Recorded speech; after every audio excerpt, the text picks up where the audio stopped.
بسم الله الرحمن الرحيم. الحمد لله والصلاة والسلام على أشرف الأنبياء والمرسلين نبينا محمد وعلى آله وصحبه أجمعين. حياكم الله أخواني في درس جديد وبسيط إن شاء الله تعالى على الطائرة البروفيشنال BMDG 737 NGX.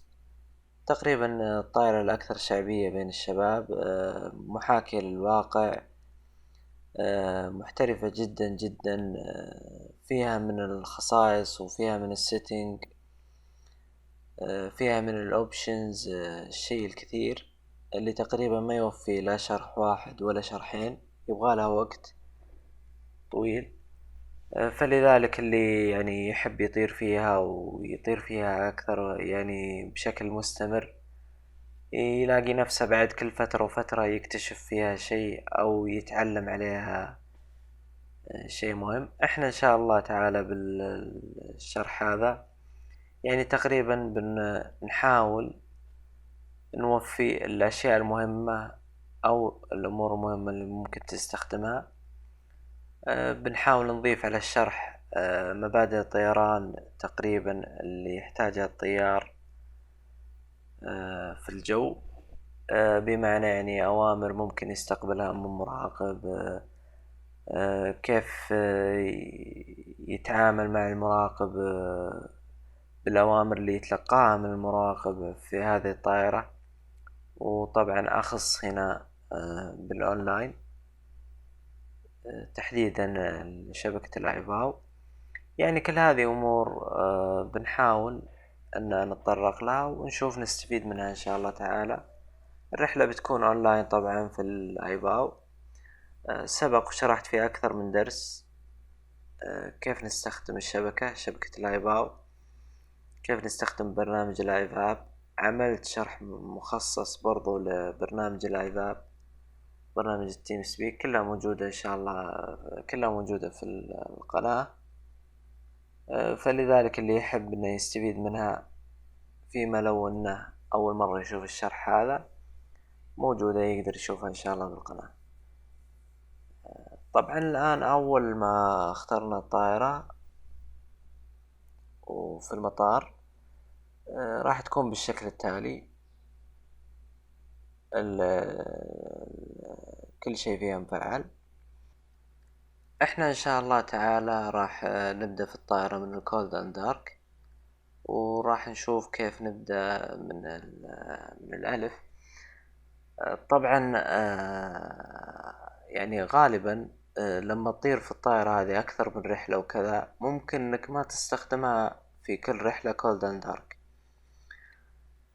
لكن الغرض إنك أول أو يعني وقت ما تحب تجلس تتعلم على الطائرة، مثلا الآن تشوف الفيديو وجالس تبغى تتعلم على الطائرة، مهم إنك تبدأ فيها من أول مرة من الصفر، حتى تعرف وظائف الطائرة أو الأماكن لكل قسم في الطائرة، ممكن إنك في إيش تستخدمه وليش تستخدمه. فهذه مهم في البداية في أي طائرة ممكن إنك حاب تتعلم عليها، إنك تشوف الفيديو التعليمي أو الطريقة لتشغيل الطائرة من الصفر، من الكولد اند دارك، مع التوضيح، يعني مع توضيح الأمور. عموما الآن نشوف ال FMS. ال FMS عندك طريقتين، ممكن بالشكل هذا راح يطلع زايد على الماوس في الماوس، أو شيفت ورقم 3 راح يطلع لك ال FMS. راح يكون بالطريقة هذه. في البداية احنا راح نروح على سيت اب،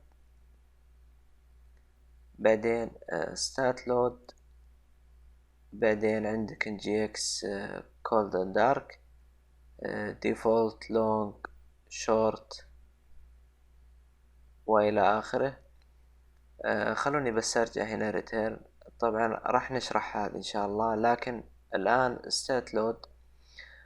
فيما لو احنا بعد ما نعمل السيتنج لل FMS للأوبشن وللإيركرافت للسيتنج كامل، وانت حاب مثلا بعدين تبدأ في الطائرة، تاخذ رحلة في الطائرة ويكون نفس السيتنج موجود، ما تضطر انك لما تدخل تروح تعدل عليها مرة ثانية.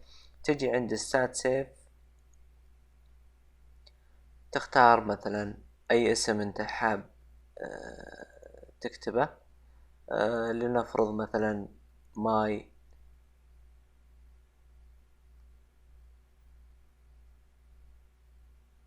وتحطه المكان هذا، وبعدين اكسكيوت راح يحفظ لك اياه. انا ما راح احفظ الحين لان راح نعمل سيتنج ثاني، ولما تجي في اللود راح تلقاه موجود هنا، وممكن نجربها بعد شوي ونشوفها بشكل اوضح. الان نختار cold and dark، execute اللي هو التفعيل طبعا نفس الطريقة في البي ام دي جي ترابل 7، وفي في طائرات البي ام دي جي عموما، في البوينغ عموما.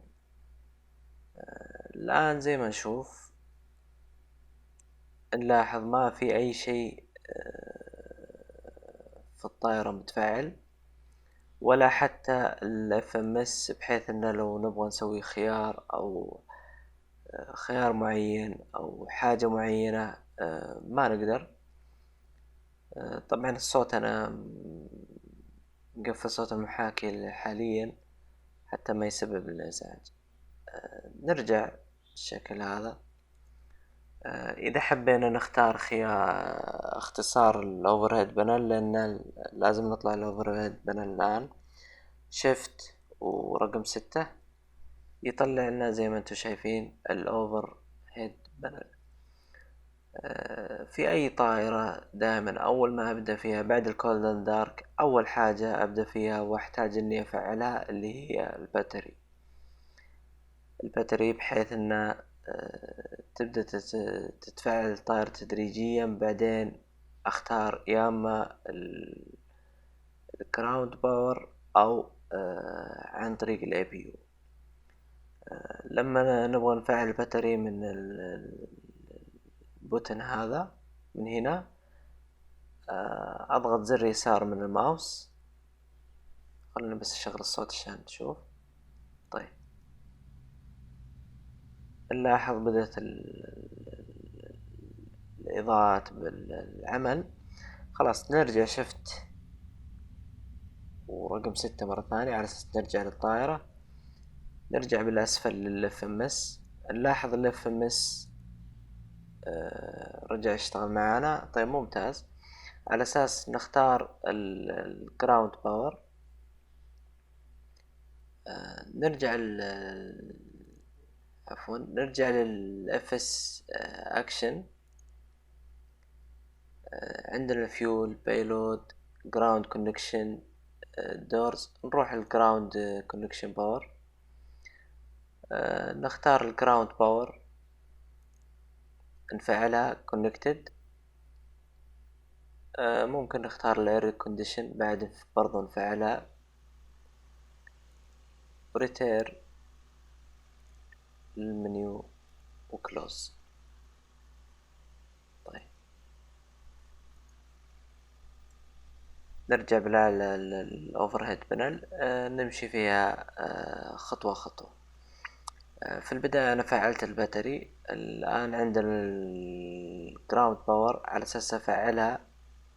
شايفين عندي هنا الجنريتر 1 الجنريتر 2. نفعل الجراوند باور، لاحظوا تفاعلت معي الآن، تغير الصوت، تفعل الاير كونديشن.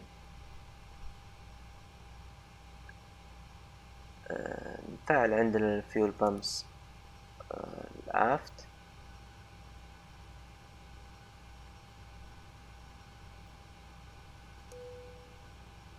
السيت بيلتس وسموكينج لايس. نفعل الويندو هيت.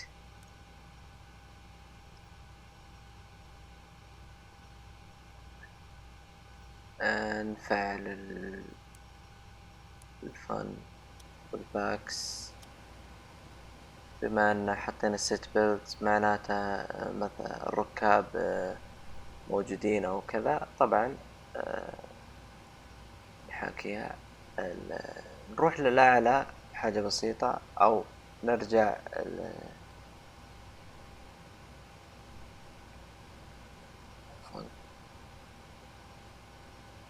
كذا ما راح تكون واضحة لكم، بس ثواني.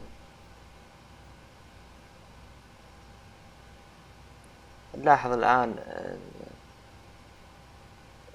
تفاعلت شاشات الطائرة، تفاعلت أجهزة الطائرة بالكامل. طيب عندنا شفت 7، شفت 6 الأوفر هيد بانل. طيب شفت 7 يطلع لي الويندو هذا. طبعا هذه في عند الأوفر هيد بانل. احنا يهمنا هنا النافيجيشن اللي هو المستطيل هذا.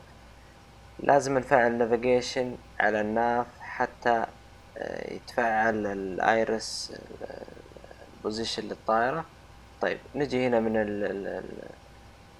رايت كليك من الماوس على الناف، ورايت كليك من الماوس على الناف هنا. ننتظر لين يتفعل الاين، ننتظر هنا اعطانا الاين. خلاص نسوي كلوز للويندو وننتظر نفعل الايرس بوزيشن من الاف ام اس، وكذا يكون تكون امورنا بالسليم. الان تقريبا خلصنا 50% من الخطوات في البداية للطائرة. خلاص نبدأ نشوف معلومات الرحلة بالاف ام اس. معطينا هنا انتر ايرس بوزيشن. ندخل اف ام سي اف ام اس، نسوي كلير، نروح البوزيشن. جتنا الصفحة هذه. احنا الان في مطار مونتريال. ان شاء الله راح نطلع من مونتريال الى تورنتو. نكتب كود المطار هنا. طبعا في البداية اذا انا حبيت اكتب اي حاجة في الاف ام اس، اجي بالمكان هذا، شايفين تغير شكل الماوس هنا، واضغط زر يسار من الماوس راح يطلع لي المستطيل الاخضر هذا معناته اني انا اقدر اكتب في الكيبورد. والشي هذا حقيقة يعني يريح احسن من انك تمشي بالماوس على الاحرف وكذا. نكتب مطار الاقلاع،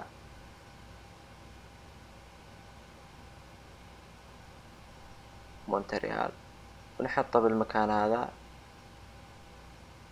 ايربورت. تلاحظون هنا فعل لي البوزيشن. طيب عندنا هنا في الزاوية في معناه 1/4، معناته في صفحة 2 3 إلى 4/4.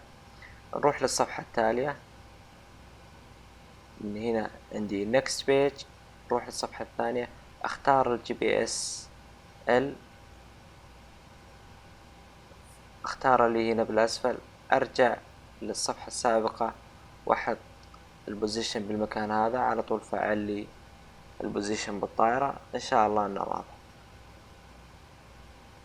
اطلع على الروت على طول. لاحظوا اعطاني هنا مطار الاقلاع مونتريال. نروح نحطه هنا بالشكل هذا. الديستنيشن ان شاء الله مطار تورنتو.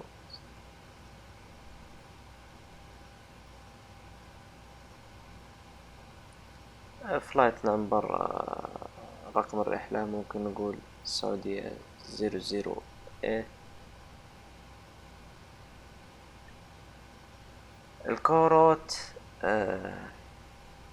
هذا معناته اني انا عندي روت في السابق محفوظ وابغى اجيبه. ابغى اروح على طول للروت بدل ما اكتبه. فاذا عندي انا روت محفوظ ممكن اكتب مطار الاقلاع مثلا، وعلى طول بعده مطار الوصول بدون اي مسافة بدون اي اختصار نهائي بالشكل هذا. هنا مطار الاقلاع، مطار الوصول، واحطه بالمكان هذا على طول راح يطلع لي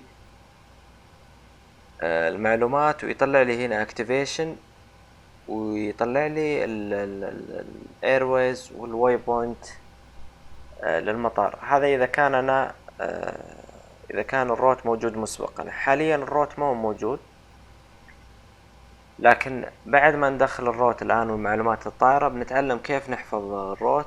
واذا حفظت الروت ممكن انك تجي هنا تكتب نفس الروت وتجي هنا على طول راح يطلع معك. نشوف ان شاء الله كل الامور هذه. طيب الآن أعطينا مطار الديبارتشر والديستنيشن. نطلع على الديبارتشر ونشوف الرانوي اللي راح نطلع منه والسد.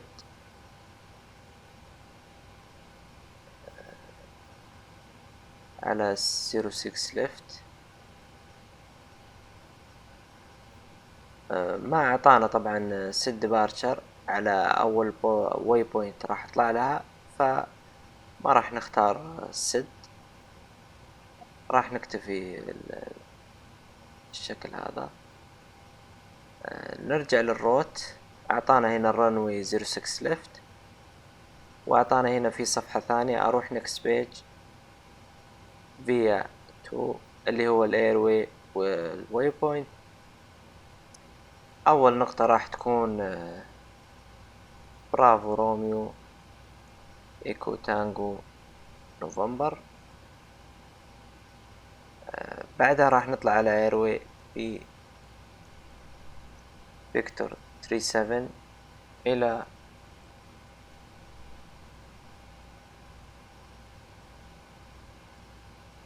الآن خلاص انتهينا. لو فيه إضافة تقدر تكمل. امتلت الصفحة على طول راح يطلع لك page 3، تروح next page وتكمل وإلى آخره إلى ما تخلص منها. إذا خلصت منها ترجع على الصفحة الأساسية في المعلومات وتحط activation. إذا اخترت activation مهم هنا إذا أضاءت اللمبة معناته لازم تسوي تأكيد execute. أكد لنا المعلومات خلاص انتهينا منها. نروح خلاص هنا انتهينا منها. نوقف على كذا ونشوف السيتنج ومقدار الفيول والحمولة عموما للرحلة. نشوف البي ام دي جي سيت اب. نلاحظ الآن طبعا أنا شرحت السيف واللود. اللايسنس اللي هو رخصة شراء الطائرة من الشركة. عندنا هنا حاجتين مهمة، الايركرافت والاوبشن. لما ندخل على الايركرافت يطلع لي هنا الاختيارات او السيتنج اللي انا ممكن اعدلها. مثلا لو ندخل على الخيار الاول equipment،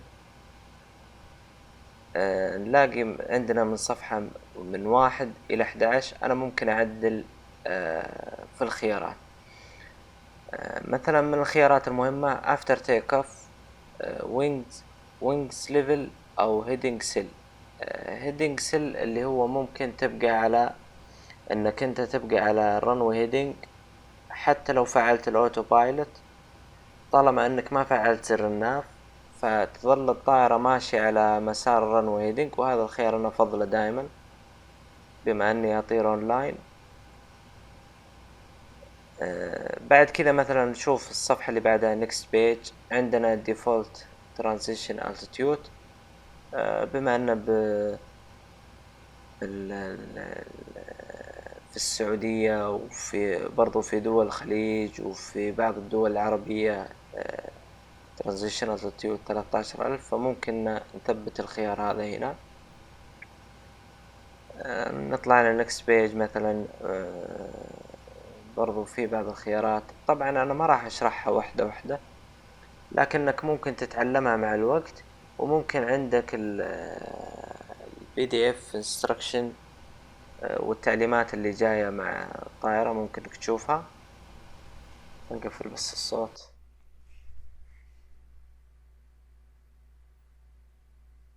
نشوف next page.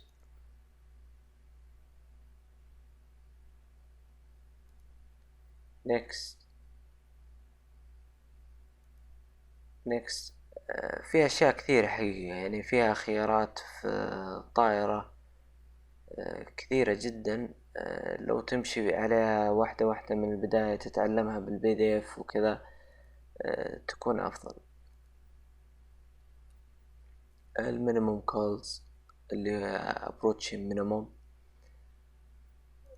تقريبا هنا عندك هذا اللي رجعنا له في البداية. هنا عندك show water في navigation. لما تكون مفعل التيرين وكنت طاير فوق محيط أو بحر، يطلع لك هنا باللون الأزرق اللي هو الشول واتر. طبعا ما أنا بالنسبة لي ما أحتاجها. نعمل ريتير. نشوف ديسبلاي بعدها. هنا في أجهزة الطائرة يغير لك في الأجهزة في الشكل. مثلا أول خيار ديسبلاي تيب. شوف هنا الPDF عندي أو الماب. لاحظ كيف غير لي في شكل أجهزة الطائرة. طبعا هذه يعني فيها أشياء كثيرة، ما فيها أشياء تعوض عن أشياء فما تحتاجها كلها. نرجع للشكل الأساسي. نشوف اللي بعدها. مثلا نشوف هنا طبعا يغير لي في الفلايت دايركتور. نلاحظ. نشوف next page next page next page. كل هذه ما نحتاج ان نعدل عليها. next برضو next next next. في هنا حاجة مهمة اللي هي الويت يونتس. عندك في الكيلوغرامز او في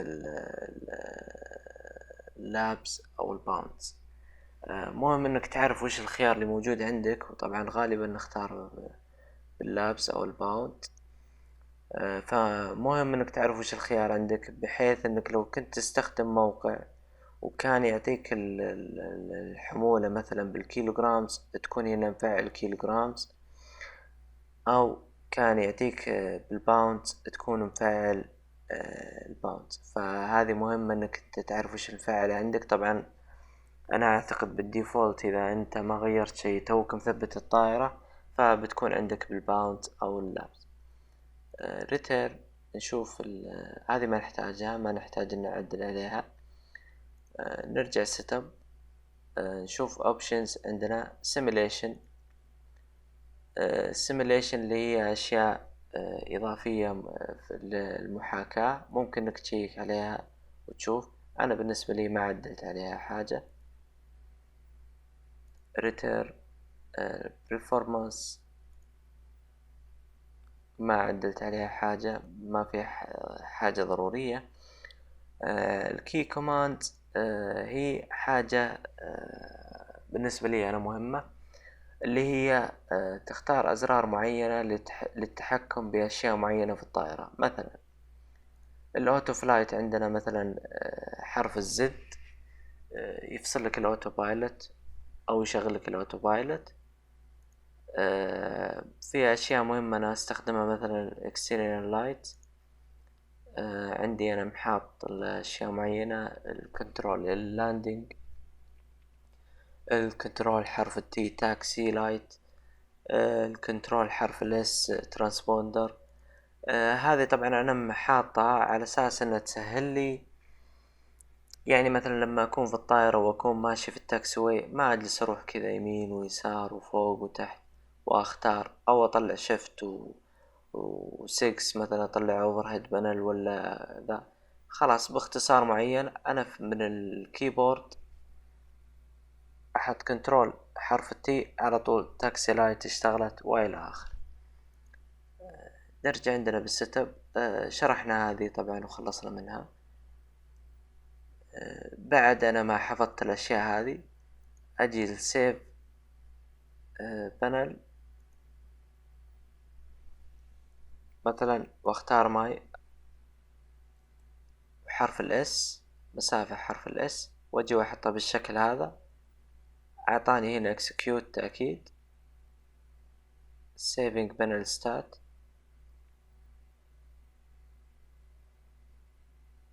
ننتظر.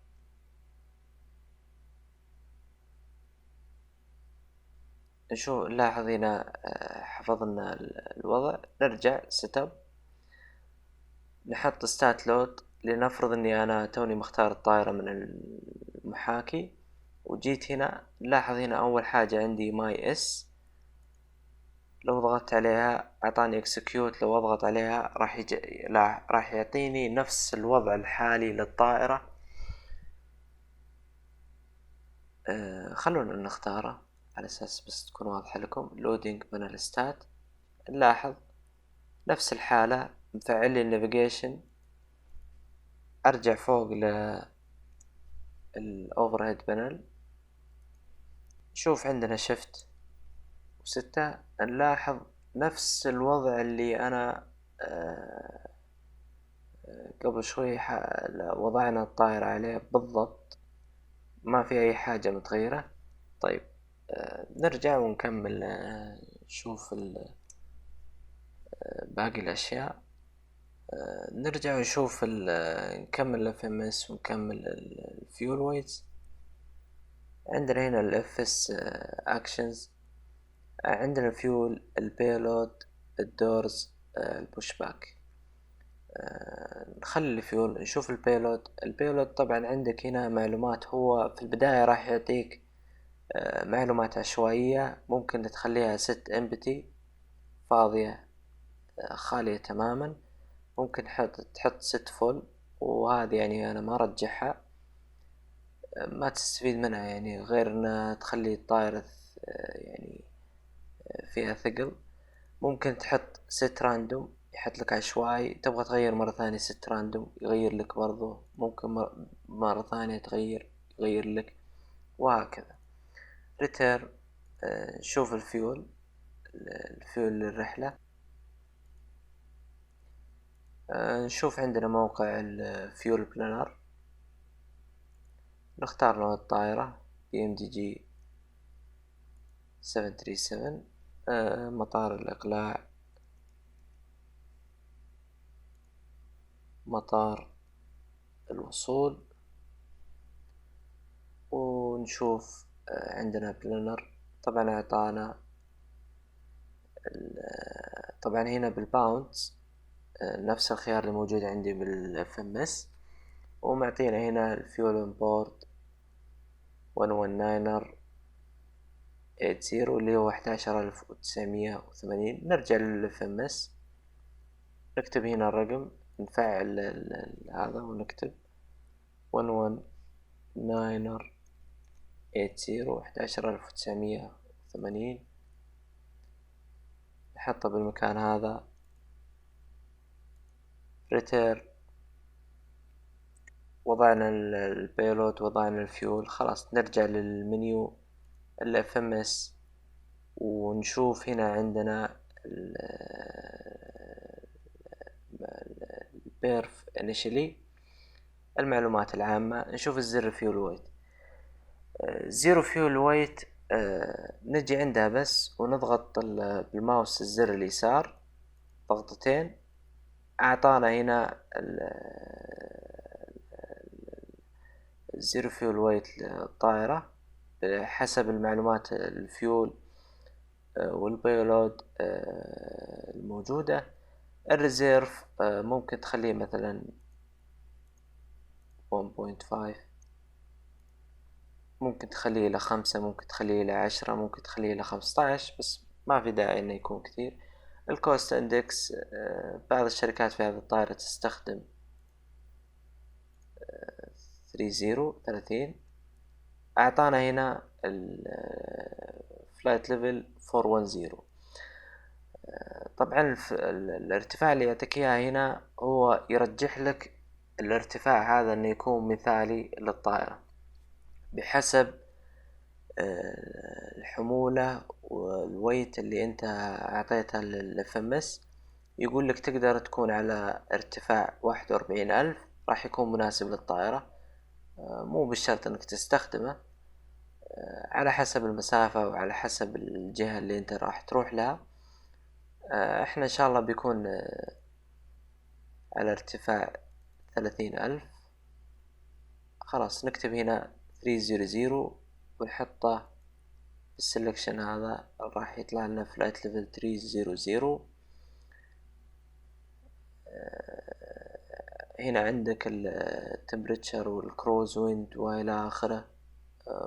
يعني ما هو بالضرورة القصوى انك تختارها، لكن فيما لو كانت موجودة تقدر تحطها. الترانزيشن التيتيود بيكون 18,000. هو موجود الآن 18,000. مثلا لو كنت في أوروبا أغير مثلا 5,000، لو كنت في السعودية أغير 13,000. الآن هو 18,000، وفي كندا برضو 18,000. هنا تفعلت عندي اللمبة، لازم أضغط على execute على أساس إني أكد المعلومات. نروح للخيار اللي بعده، ال N1 limit. ال N1 limit اللي هو قوة دوران المحركات في التيك اوف. ممكن تخليها على 24، ممكن تخليها على 22. طبعا موجودة بالPDF الانستراكشن للطائرة. في حال مثلا في درجة حرارة معينة ممكن انك يفضل انك تختار 24. في درجة حرارة معينة يفضل انك تختار 22. نفس الشيء الكلايم، او ممكن انك تخليها على ما هي عليه نفس الطريقة. احنا راح نخليها على 24. نروح بعدها على الصفحة تيك اوف. الفلابس غالبا 737-800 يكون 5. نجي هنا عند CG، نضغط زر يسار بالماوس مرتين راح يتفعل لي وراح يطلع لي ترم 4.10. مهم اني اعرف الترم هذا كم على اساس اغيره في الطائرة. تلاحظون هنا اعطاني السرعات ال V1 وال VR وال V2. ناقص بس اني انا اجي واختار select على اساس افعلها V1 VR وال V2. تقريبا هنا انتهينا من معلومات الرحلة. لما اجي على البروجرس اشوف مسافة الرحلة راح تكون 298. لما اوصل عند المطار راح يكون عندي الفيول 7.9. هنا وقت الوصول بالزولو تايم ولا آخره. طبعا هذه مقاربة للBMDG 777. فاللي قد استخدم الBMDG 777 راح تكون واضحة له. نرجع هنا لصفحة الروت. لما أنا أبغى أحفظ الروت أجي أفعل زر الكتابة هنا، أكتب مطار الإقلاع وبدون أي مسافة بدون أي شرطة أكتب مطار الوصول اللي هو الروت اللي أنا الآن